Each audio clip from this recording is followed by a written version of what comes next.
Hello, my lovely viewers. Welcome again to Mathematics and I. It is your favorite presenter, Jeff Nino, and today I will be teaching how you can solve problems under coordinate geometry when two lines are perpendicular or when two equations are perpendicular. Now, when two lines are perpendicular, the product of their gradients is -1. So if we say line AB is perpendicular to line CD, it simply means that the product of their gradients of line AB multiplied by the gradient of line CD is equal to -1. This is the formula you apply to solve problems under perpendicular lines. Okay, now that we understand how the formula works, how do we apply these formulas in solving what questions? Now, because this is the most important of it, it's not just knowing the formula alone, but also knowing how to apply the formula in solving problems. Now, we are going to be solving two questions, and after this, you will understand how it really works. Okay, the first question for today says, okay, find the value of, let's say, all right, P if 6x minus 3y equal to 18 is perpendicular to, okay, 3y plus px equal to 6. We are told to find the value of P. But don't forget that we are talking about perpendicular lines, not parallel lines. In our previous video, we talked about parallel when two lines are parallel. Now, let us see what we can do. Without wasting time, here we have two equations given, and we bet that these two equations are perpendicular to each other. Now, our aim is to get the first gradient here, and then we get the second gradient here, and then we multiply the gradients, and it must be equal to -1. Good. Now let us proceed. The first equation given was 6x minus 3y is equal to 18. Now we are going to solve for the gradient here, and for us to do that, we are going to apply the formula for equation of a straight line. And in the formula, you will see that y is the subject of the formula. So it means the equation given, y has to be the subject of the formula or of the equation. So for us to make y stand alone in this equation, we have to make sure 6s goes to the right hand side of the equation first. And when 6s should leave, we will be left with -3y. Now minus 3y is equal to 18. When 6s crosses, it becomes -6x.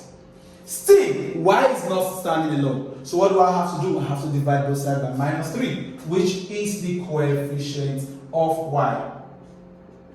Now, when -3 comes to add -3, what I have now here is y, which is standing alone. Now, 18 divided by -3 gives us -6. And -6x divided by -3 gives us +2x. Now, the question is, how did I get plus? Minus divided by minus is plus, and 6 divided by 3 is 2, and this is our x.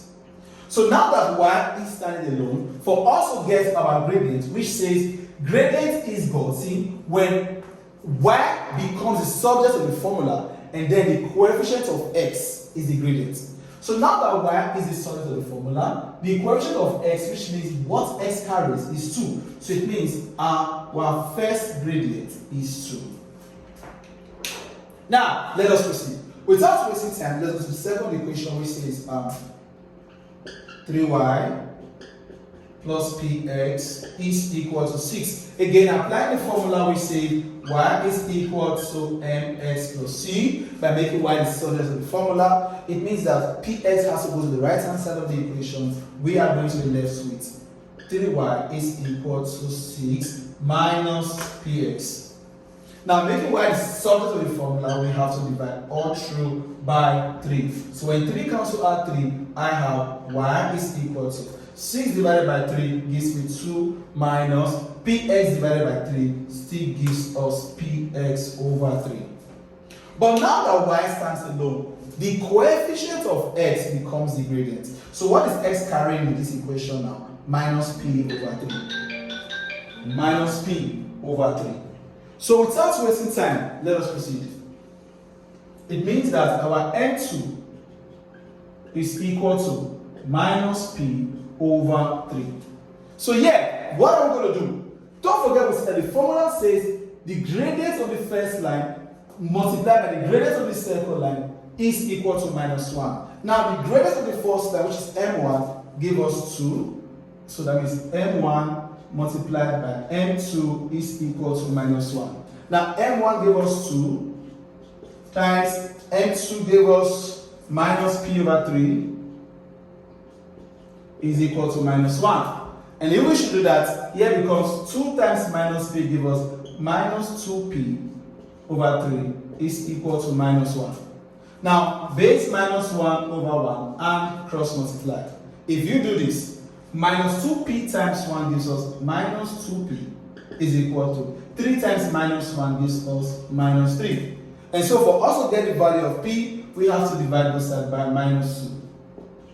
So when minus 2 cancel out minus 2, what do I have here? P is equal to, if minus sign cancel out minus sign, I will be left with 3 over 2, which is also equal to 1 whole number 1 over 2 in this fraction.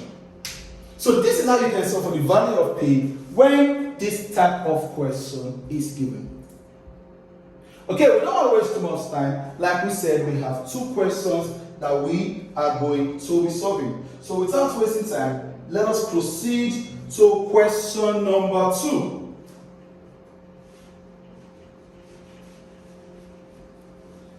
Question number 2.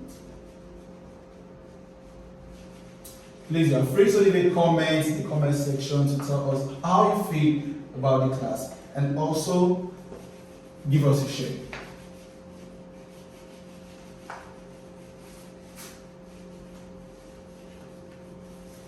All right, question number 2. Question number 2. Okay, question number 2 says, line AB, line AB is perpendicular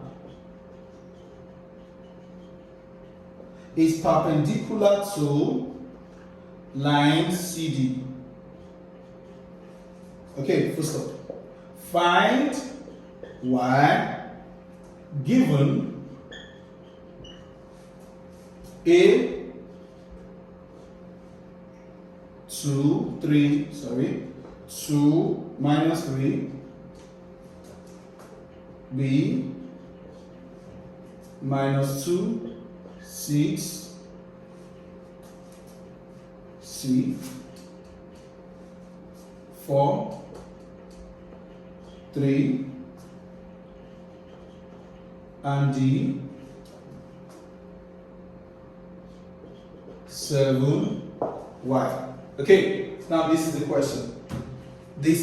We are supposed to find the value of y. Now, question number 2 is a little bit, in fact, it is different from question number 1 because in question number 1, what we really solved with was with 2 equations. But in question number 2, we are solving with 2 lines, A, B, and C. Now, let us see what we can do. Line A was actually 2 minus 3, and B was minus 2 and 6. Now, what I'm going to do here? First, we are going to calculate for the gradient here. First, of this 2 points, between these 2 points. Now, we said that the gradient between 2 points is m is equal to y2 minus y1 over x2 minus x1. So here, 2 is x1 and minus 3 is y1, minus 2 is x2 and 6 is y2. So let us say here is m1, which is the first gradient. So now, or we can simply say the gradient of line AB. Alright, so now without wasting time, let us substitute these values into the formula. So it means that the gradient of line AB is equal to y2. Now y2 is 6 minus y1 is a negative 3.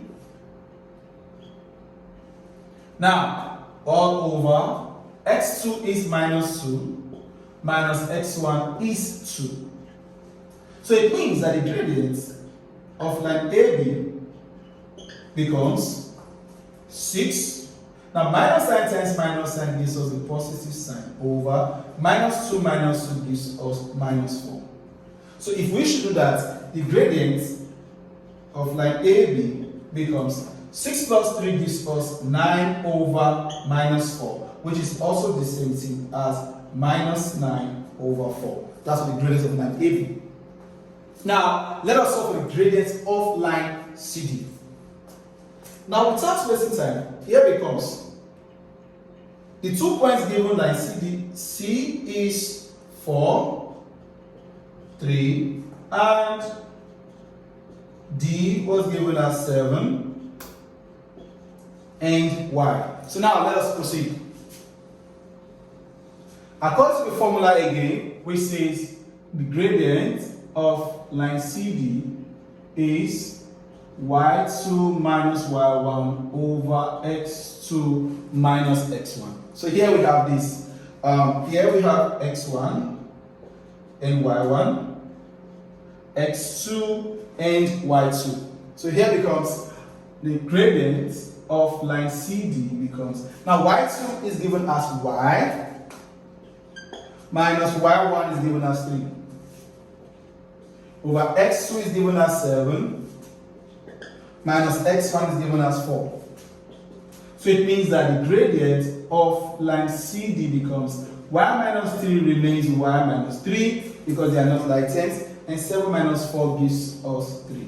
So now, this is the gradient of line AB and this is the gradient of line CD. But don't forget that we were told that both lines are perpendicular. So it means for both lines to be perpendicular, it means that the gradient of line AB multiplied by the gradient of line CD is equal to minus 1. Okay, then the formula. Now without wasting time, the gradient of line AB gave us minus 9 over 4 multiplied by the gradient of line CD gave us y minus 3 over 3, all equal to minus 1. So let us see what we can do. Here we have this. Minus 9 multiplies everything at the numerator and 4 multiplies everything at the denominator. Now minus 9 times y gives us minus 9y. Now minus 9 times minus 3 gives us plus 27. All over 4 times 3 gives us 12 equal to minus 1. Alright, so now what do we do next? Base minus 1 over 1 and cross multiply. Now minus 9y plus 27 multiplies the denominator, which is 1, and also give us minus 9y plus 27. And then 12 multiply minus 1 to give us minus 12. Okay, now let us call it like this because 27 cannot be added to minus 9y. So if plus 27 goes to the right hand side of the equation, it becomes minus 27. So here it becomes minus 9y is equal to minus 12 minus 27. And of course we have minus 9y is equal to minus 12 minus 27 will give us minus 39. Okay, so now for us to get the value of y, we have to divide both sides by 9. Sorry, by minus 9, which is the coefficient of y. So here becomes over minus 9, and here becomes over minus 9. And if minus 9 should cancel out minus 9, we are going to get this.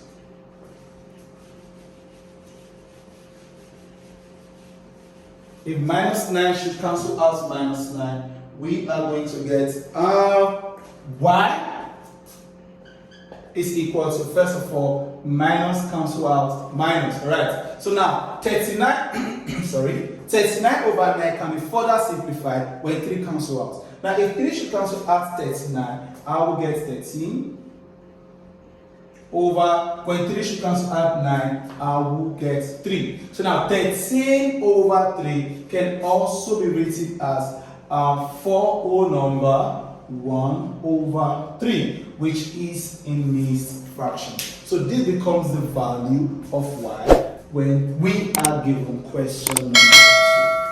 So class, you see how we were able to apply this formula in solving 2 questions which we treated today. So I believe you have learned something new today, and please, if this is the first time joining us, you are welcome to our channel, but please don't forget to subscribe and also don't forget to share. So we'll meet again in our next class. Keep on watching Mathematics and I, and bye for now.